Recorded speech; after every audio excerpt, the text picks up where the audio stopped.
In today's episode, we talk about free speech, the U.S. Supreme Court, and a Chinatown dance rock band from Oregon. Are you ready? Here we go.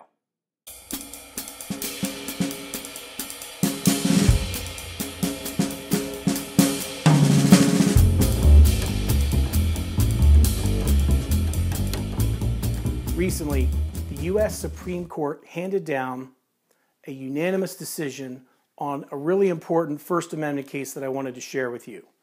The name of the case is Mattel versus Tam. What is this case about? It's about a rock and roll band from Oregon who is comprised of all Asian Americans. Why is that important? It's going to be important in a minute. The reason it's important is that the name of the band is a term, which I'm not going to use here, that is arguably derogatory towards Asian Americans. The band decided that they wanted to trademark their name so that they could protect it nationwide, use the name in commerce, and run a business. The Patent and Trademark Office denied their application based on a provision of the Lanham Act, that's the act that governs trademarks in the United States, a section of that law which provides you cannot register any name if it may disparage any individual or group. If this fact pattern sounds familiar to you, this is basically the Washington Redskins trademark dispute, which is going up through the federal courts right now. It's the same issue.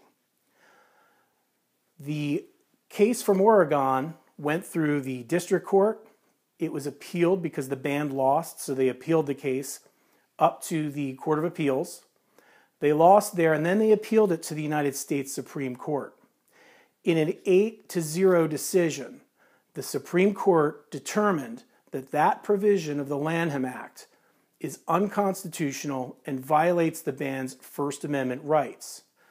Writing for a unanimous Supreme Court, Justice Alito held that even speech that may be deemed offensive is still protected by the First Amendment.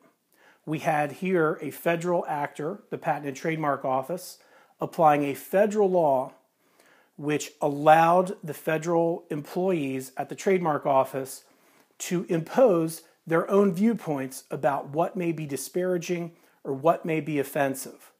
That is called viewpoint discrimination, and in First Amendment law, that is prohibited. Why this is important is because if the government can start telling you what to say, pretty soon they'll start telling you what to think. And that's not anything that we can allow in our great United States. I hope you enjoyed this episode and got a little bit out of it.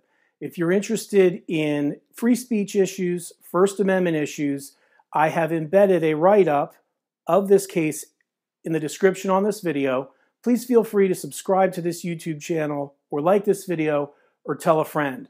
And of course, if you have any legal questions, please DM me, and if I can't help you, I'll connect you with someone who can. Thanks very much. Have a great week. I'll see you next time.